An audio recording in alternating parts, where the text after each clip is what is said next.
अस्सलाम वालेकुम दोस्तों, मैं तुहाडा अपना मेज़बान अब्बास सिवाग। तुसां दे पे वे अब्बास सिवाग थल सकाफती रंग। अज जिहड़े टॉपिक ते मैं गुफ्तगू करना चाहना, हर तरफ चहमगोइयां थींदियां पईन, हर जहाद उत्ते ये डिस्कशन थींदी पई है कि पाकिस्तान खुदा न खास्ता डिफाल्ट कर गया है या पाकिस्तान दिवालिया थी गई है। तो अज मैं तुसां दोस्तां नाल ये गाल शेयर करना चाहना कि डिफ़ाल्ट होंदा क्या है। अगर खुदा ना खास्ता अल्लाह ना करे पाकिस्तान डिफ़ाल्ट कर वने तो इंदा पाकिस्तान को कितना कुछ नुकसान है और इंदा आम आदमी उत्ते कितना इफेक्ट थी सी। इन्हां सारिया गालों को समझण तो पहले मैं तो को ये दसावां कि डिफ़ाल्ट होंदा क्या है। सारा तो पहले डिफ़ाल्ट को समझना इंतहाई ज़रूरी है। जिमें कि साडे पाकिस्तान दे विच रोज़मर्रा जिंदगी दे विच तुसां इहो जे कई लोग डिठे हो सन जिहड़े बैंक कोलों कर्जा गिनदे और वक्त ते अदा नहीं करेंदे। पहले बैंक उन्हों को नोटिस जारी करेंदा है, वला नोटिस जारी करेंदा है, उन तो बाद भी वो पेमेंट उनको नहीं देंदे तो बैंक उनको डिफ़ाल्ट करार देंदा है। वो वाला लीगल नोटिस भेजंदा है और अदालत दे विच केस लगता है और उन केस तो बाद ये डिसाइड थींदा है कि ये बंदा डिफ़ाल्टर है और उस तो बाद उनकी जायदाद को वेच के उनकी जो एसड होंदा है, जो उनका ज़र जमानत चीज़ रखी हुई होंदी है, वो वेच के ते बैंक अपना पैसा पूरा कर देंदा है। ये एक आम आदमी, एक आम शख्स का या मुल्क पाकिस्तान दे विच कोई भी बंदा बैंक करप्ट किवें थींदा है। हुण मैं गाल करे सां कि मुल्क किवें करप्ट थींदा है, मुल्क बैंक करप्ट किवें थींदा है या मुल्क डिफ़ॉल्ट किवें करेंदा है। जिहड़े वेले भी कोई मुल्क या कोई भी मुल्क जिहड़ा कि IMF तो कर्जा गिदी वधे या कैं बै बैंक तो कर्जा गिदी वधे या वर्ल्ड बैंक तो कोई मुल्क कर्जा गिदी वधे तो वह अपने वक्त मुहैयन उत्ते अगर वो वापस नहीं कर सकता तो वह उन्होंने उवें वाली कार नोटिस जारी करे सी जिमें कि आम बैंक जारी करेंदा है कि भाई तुसां अपने पैसे दो। अगर वो बंदा वो स्टेट वो मुल्क वो पेमेंट ना कर सकसी तो उन मुल्क को डिफ़ाल्ट करार दिता वैंदा है कि ये मुल्क जिहड़ा है ये डिफ़ाल्ट कर गया है, ये बैंक करप्ट थी गए।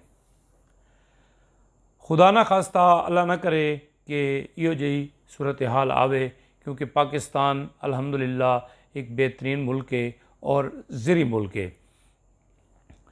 और हुण मैं तो को इंदे असबाब दसां कि जिहड़ा ये बैंक करप्ट है, अगर खुदा ना खास्ता पाकिस्तान थी वने तो इनका नुकसान किहड़े किहड़े। सब तो पहले तो ये है कि पाकिस्तान की मुईशत जिहड़ी है वो बह वेंदी है। पैसा खुदा ना खास्ता अगर डिफ़ॉल्ट थींदा है तो डिवैल्यू थी वेंदा है। जिहड़ा US डॉलर है उनका रेट बहुत ज़्यादा वध वेंदा है। यानी अगर हुण डॉलर का रेट 250 है और खुदा ना खास्ता सारा मुल्क डिफ़ॉल्ट कर वेंदा है या बैंक करप्ट थी वेंदे तो ये डॉलर 400 ते या 350 तक कम अज़ कम राशि जिहड़ी थोड़ी स्टॉक एक्सचेंज है वो भी एक दफ़ा बह वेंदी है। थोड़ी इंपोर्ट एक्सपोर्ट जिहड़ी है वो बंद थी वेंदी है।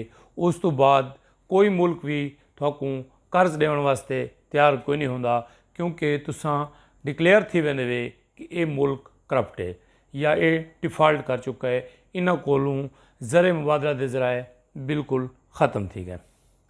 दोस्तों, पहली गाल तो यह है कि पाकिस्तान इंशाअल्लाह डिफ़ाल्ट न करे सी, क्योंकि पाकिस्तान इन वेले IMF को सिर्फ $2 अरब की डिमांड करेंदा खड़ा है कि सबको $2 अरब सिर्फ कर्ज दिता वने ताकि असां अपनी मुईशत को चला सकूँ।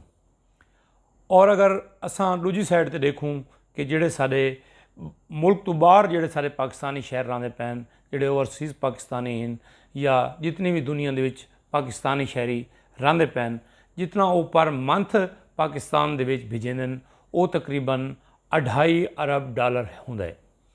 साकू टोटल जिहड़ा है कि एक साल वास्ते $2 अरब अस IMF कने डिमांड करेंदे खड़े हैं। अगर सारे पाकिस्तान मुल्क दे उत्ते ये यकीन करें और सारा पाकिस्तान मुल्क दे सरबराह ये यकीन दहानी करावें कि थोड़ा पैसा महफूज है और ये कुछ नहीं थींदा, तो दोस्तों एक महीने दे विच भी पाकिस्तान को IMF के कर्जे की भी ज़रूरत कोई नहीं। दोस्तों खुदा ना करे और मेरी ये दुआ है कि अल्लाह करे कि पाकिस्तान डिफ़ॉल्ट ना करे। अच्छा, खुदा ना खास्ता अगर डिफ़ॉल्ट कर वेंदे तो डिफ़ॉल्ट कोई पहला मुल्क पाकिस्तान नहीं जिहड़ा कि डिफ़ॉल्ट कीती वधे। दोस्तों ई वेले तक दुनिया के तकरीबन 146 ममालिक जिहड़े हैं वो मुख्तलिफ टाइम दे विच डिफ़ॉल्ट कर चुके हैं। सब तो पहले 1937 दे विच स्पेन ने कम अज़ कम 15 दफ़ा जिहड़ा है कि डिफ़ॉल्ट किया और मुख्तलिफ मुल्कों के कर्जे वापस टाइम दे उत्ते नहीं कर सकता। 1998 दे विच रशिया ने क्रैक किया और रशिया की सारी मैशत तबाह बर्बाद थी गई है। 83 दे विच शुमाली कोरिया ने किया है, इवें वाली कार बहरीन ने किया है, इवें वाली कार मैक्सीको ने किया है, इवें वाली कार ग्रीस ने किया है। बहुत सारे मुल्क ऐसे हैं जो डिफ़ॉल्ट कर चुके हैं और वला भी शायद करेंदे रहे वैसन। अगर खुदा न खास्ता पाकिस्तान डिफ़ॉल्ट कर वेंदे, ये कोई इतनी बड़ी गाल नहीं है, इतनी कोई परेशानी वाली गाल कोई नहीं भी खुदा न खास्ता पता नहीं क्या थी वैसी, मुल्क यो थी वैसी, दिवालिया थी वैसी और लोग कंगाल थी वैसन, लोग मर वैसन। डिफ़ॉल्ट खुदा न खास्ता कर भी वने क्योंकि बहुत सारे मुल्कों की एक ख्वाहिश है, एक कोशिश है कि भी पाकिस्तान डिफ़ॉल्ट कर वने और उन्होंने ख्वाहिश इंशाअल्लाह अल्लाह पाक पूरी न करे सी। बई गाल मैं एक करना चाहसा कि जेड़े साडे सियासतदानां दा मुल्क दे विच दिलचस्पी है, इंटरेस्ट है, ये टोटल डिपेंड ही लोन ते करन लग गए। इन्होंने मुल्क वास्ते कुछ नहीं किया, इन्होंने अपने आप को सुधारने की कोशिश नहीं की।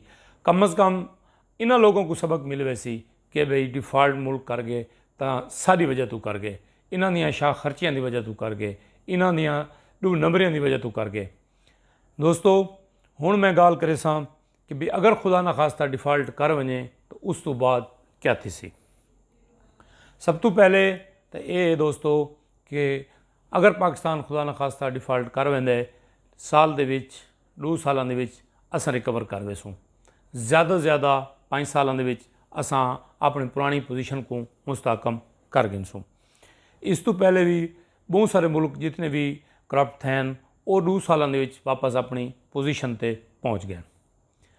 पाकिस्तान चूँकि फूड सफिशेंट कंट्री है, जिथा के सब्जियां, फल, अजनास ज़री मुल्क है, इत्थां साकू कम अज़ कम खावन पीवन दी चीज़ों की कोई परेशानी न थी सी। दोस्तों साकू अगर परेशानी थी सी तो वो किहड़ी शै दी परेशानी थी सी, वो थी सी तेल दी, साकू कमी थी सी। कम अज़ कम यानी असाकू पेट्रोल मिल सी लेकिन एक लिमिटेड जै मिल सी, बहुत ज़्यादा ना मिल सी, बहुत ज़्यादा वाफिर ना मिल सी। बिजली का जोड़े सारे मसाइल हैं वो थी सकते हैं क्योंकि जोड़ा साडा डिपेंडेंट है आयल डिपेंडेंट, वो कम अज़ कम बिजली सारी ख़त्म थी वैसी। लेकिन जी हाइड्रो पावर प्लांट तो बनाने हैं या जी असां अपने डैम्स तो बनाने हैं 40% बिजली उनके नाल साकू कुछ ना कुछ बिजली भी मिलती रहे वैसी। उस तो बाद खावन पीवन दी चीज़ां असां अपने पैदा कर गए सूँ, कोई इतनी परेशानी वाली गाल कोई नहीं। जितनी मुल्क करप्ट थिवन तो बाद, मुल्क डिफ़ॉल्ट करन तो बाद पाबंदियां लगदियां उतनियां पाबंदियां ईरान ते पिछले 20 सालों तो लगी हुई हैं।